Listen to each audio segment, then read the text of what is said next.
ನಮಸ್ಕಾರ, ನ್ಯೂಸ್ 11 ಕರ್ನಾಟಕಕ್ಕೆ ಸ್ವಾಗತ. ನಾನು ತಾನಮ್ಮ. ವಿಜಯಪುರ ನಗರದಲ್ಲಿ ಮಾಧ್ಯಮಗಳ ಜೊತೆಗೆ ಕೂಡಲ ಸಂಗಮ ಲಿಂಗಾಯತ ಪಂಚಮಸಾಲಿ ಪ್ರಥಮ ಜಗದ್ಗುರು ಬಸವಜಯ ಮೃತ್ಯುಂಜಯ ಸ್ವಾಮೀಜಿ ಮಾತನಾಡಿ, ಮೀಸಲಾತಿ ಹೋರಾಟದಲ್ಲಿ ಸರ್ಕಾರ ನಮಗೆ ನಿರೀಕ್ಷಿತ ಮಟ್ಟದಲ್ಲಿ ಸ್ಪಂದನೆ ಮಾಡಿಲ್ಲ. ಬೇರೆ ಮಾರ್ಗದ ಮೂಲಕ ಹೋರಾಟ ಮಾಡಲಾಗುವುದು. ನಮ್ಮ ಸಮಾಜದ ವಕೀಲರ ಸಭೆ ಮಾಡಲಾಗುವುದು. ವಕೀಲರ ಸಂಘಟನೆ ಮೂಲಕ ಸರ್ಕಾರಕ್ಕೆ ಬಿಸಿ ಮುಟ್ಟಿಸಲಿದ್ದೇವೆ. ಹೊಸ ಸರ್ಕಾರ ಬಂದ ಕಾರಣ ಏಕಾಏಕಿ ಹೋರಾಟ ಮಾಡುತ್ತಿಲ್ಲ. ಶಾಸಕಾಂಗದ ಮೇಲೆ ಒತ್ತಡ ಹಾಕಿದರೂ ಪ್ರಯೋಜನವಾಗಿಲ್ಲ. ಹೀಗಾಗಿ ಬೇರೆ ಬೇರೆ ದಾರಿಯಲ್ಲಿ ಹೋರಾಟ ಮಾಡಲಾಗುತ್ತಿದೆ ಎಂದರು. ಕೊನೆ ಪಕ್ಷ ನಮ್ಮ ಶಾಸಕರಾದರೂ ಅವಕಾಶ ಕೊಟ್ಟಿಲ್ಲ ಅಂತೇಳಿ ಅದರ ಪ್ರತಿಭಟಿಸಿ ಸಭಾತ್ಯಾಗ ಮಾಡುವಂಥ ಪ್ರಯತ್ನವನ್ನು ಮಾಡಬೇಕಾಗಿತ್ತು. ಅಥವಾ ಮುಖ್ಯಮಂತ್ರಿ ಬಳಿಗೆ ಹೋಗಿ 1 ವರ್ಷದಿಂದ 8 ತಿಂಗಳಾಯಿತು, ನೀವು ಇವತ್ತಿನವರೆಗೂ ನಮ್ಮ ಹೋರಾಟಕ್ಕೆ ಯಾವುದೇ ಸ್ಪಂದನೆ ಮಾಡಿ ಅಂತ ಹೇಳ್ಬೋದಾಗಿತ್ತು. ಆದರೆ ಆ ಕೆಲಸ ನಮ್ಮ ಶಾಸಕರು ಮಾಡಿಲ್ಲ. ಹಾಗಾಗಿ ಜನರಲ್ಲಿ ಸ್ವಲ್ಪ ನಿರಾಶೆ ಮೂಡಿದೆ. ಆ ಉದ್ದೇಶಕ್ಕೋಸ್ಕರವಾಗಿ ನಮ್ಮ ಸಮಾಜದ ಕಾನೂನು ತಜ್ಞರು ಮತ್ತು ಕಾನೂನು ಬಲ್ಲಿದಂಥ ಎಲ್ಲ ವಕೀಲರನ್ನು ಕೂಡಿಸಿ ರಾಜ್ಯ ಸರ್ಕಾರಕ್ಕೆ ಒತ್ತಡ ಹಾಕುವಂಥ ವಕೀಲರ ಮೂಲಕವಾಗಿ ಹೋರಾಟವನ್ನು ಮಾಡಿ ಆ ಮೂಲಕವಾಗಿ ಸರ್ಕಾರಕ್ಕೆ ನಮ್ಮ ಸಮಾಜ ಸಿಗಬೇಕಾಗಿರ್ತಕ್ಕಂಥ ಮೀಸಲಾತಿ ಬಗ್ಗೆ ಒಂದು ರೀತಿಯಾಗಿರ್ತಕ್ಕ ಅವರ ಮಲಗಿರುವ ಸರ್ಕಾರ ಎಚ್ಚರಗೊಳಿಸಲಿಕ್ಕೋಸ್ಕರವಾಗಿ ಸೆಪ್ಟೆಂಬರ್ 22ರಂದು ಬೆಳಗಾವಿಯ ಗಾಂಧಿ ಭವನದಲ್ಲಿ ಲಿಂಗಾಯತ ಪಂಚಮಸಾಲಿ ವಕೀಲರ ಮಹಾಪರಿಷತ್ ಎನ್ನುವಂಥ ಹೆಸರಿನಲ್ಲಿ ಭಾಳ ದೊಡ್ಡ ಸಭೆಯನ್ನೇ ಕರೆಯಲಾಗ್ತದೆ. ಅದಕ್ಕಾಗಿ ಇವತ್ತು ರಾಜ್ಯಾದ್ಯಂತ ಎಲ್ಲ ಜಿಲ್ಲಾ ಮಟ್ಟದಲ್ಲಿ ಪೂರ್ವಭಾವಿ ಸಭೆ ಮಾಡಲಾಗ್ತಿದೆ. ಇದುವರೆಗೂ ನಾವೆಂದೂ ಪಂಚಮಸಾಲಿ ವಕೀಲರ ಸಭೆ ಮಾಡಿದ್ದಿಲ್ಲ. ಆದರೆ ಇವತ್ತು ಅನಿವಾರ್ಯವಾಗಿದೆ.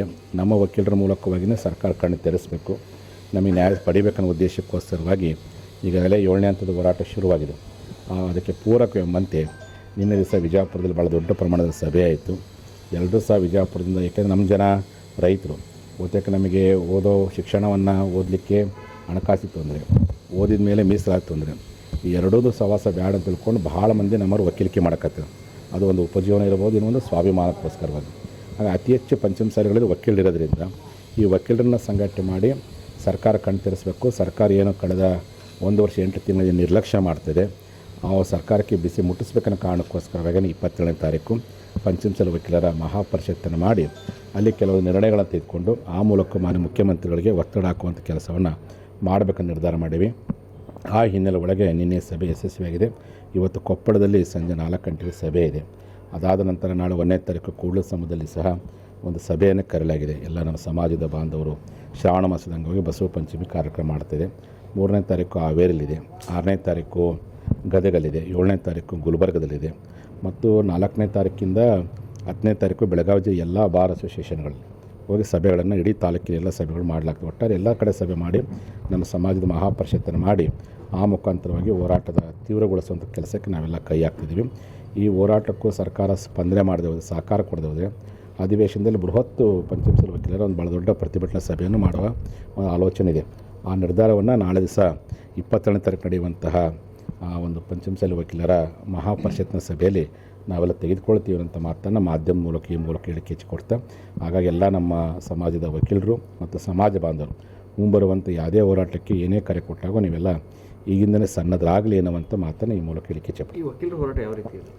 ವಕೀಲರು ಯಾಕೆಂದರೆ ವಕೀಲರಿಗೆ ಕಾನೂನು ಗೊತ್ತಿದೆ, ಬುದ್ಧಿವಂತರಿದ್ದಾರೆ ಮತ್ತು ಯಾವ ರೀತಿ ಹೋರಾಟ ಮಾಡಿದರೆ ಸರ್ಕಾರವನ್ನು ಎಚ್ಚೆತ್ತುಗೊಳಿಸ್ಬೋದು ಅನ್ನೋದನ್ನು ಸ್ವತಂತ್ರ ಹೋರಾಟದಿಂದ ನಾವು ಕಲ್ಕೊಂಡಿದ್ದೀವಿ.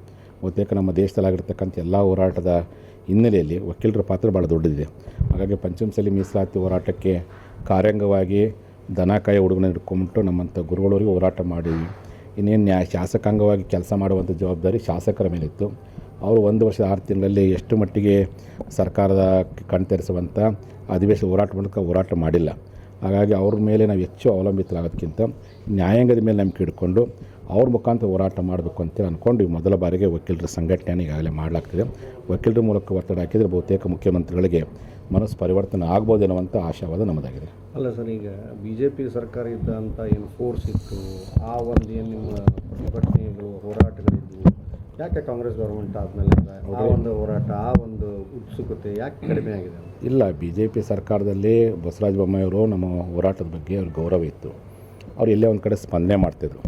ಆ ಸರ್ಕಾರದಲ್ಲಿರ್ತಕ್ಕಂಥ ಎಲ್ಲ ಶಾಸಕರು ಬಸವನಗೌಡರನ್ನ ಮೊದಲು ಮಾಡಿಕೊಂಡು ಅರವಿಂದ್ ಬೆಲ್ಲದ ಇರ್ಬೋದು, CC ಪಾಟೀಲ್ ಎಲ್ಲರೂ, ಸಿದ್ದು ಸೌದಿ ಆಗಿರ್ಬೋದು, ಕಡಾಡಿ ಸಂಗಣ್ಣ ಕಡಾಡಿ ಆಗಿ ಎಲ್ಲರೂ ಮುಕ್ತ ಹೋರಾಟ ಮಾಡ್ತಿದ್ರು. ಅಲ್ಲಿ ಮುಕ್ತವಾದ ವಾತಾವರಣ ಇತ್ತು. ಬೊಮ್ಮಾಯಿಯವರಿಗೂ ನಮ್ಮ ಸಮಾಜದ ಋಣ ತೀರಿಸುವಂಥ ಒಂದು ಭಾವನೆ ಇತ್ತು. ಆಗ ನಮ್ಮ ಹೋರಾಟ ಒಂದು ಹಂತದಲ್ಲಿ ಯಶಸ್ಸನ್ನು ಕಂಡಿದೆ. ನಿರಂತರ ಸುದ್ದಿಗಾಗಿ ನೋಡ್ತಾ ಇರಿ ನ್ಯೂಸ್ 11 ಕರ್ನಾಟಕ. ಲೈಕ್ ಮಾಡಿ, ಶೇರ್ ಮಾಡಿ, ಸಬ್ಸ್ಕ್ರೈಬ್ ಮಾಡಿ ಹಾಗೂ ಬೆಲ್ ಐಕಾನ್ ನ ಒತ್ತಿರಿ.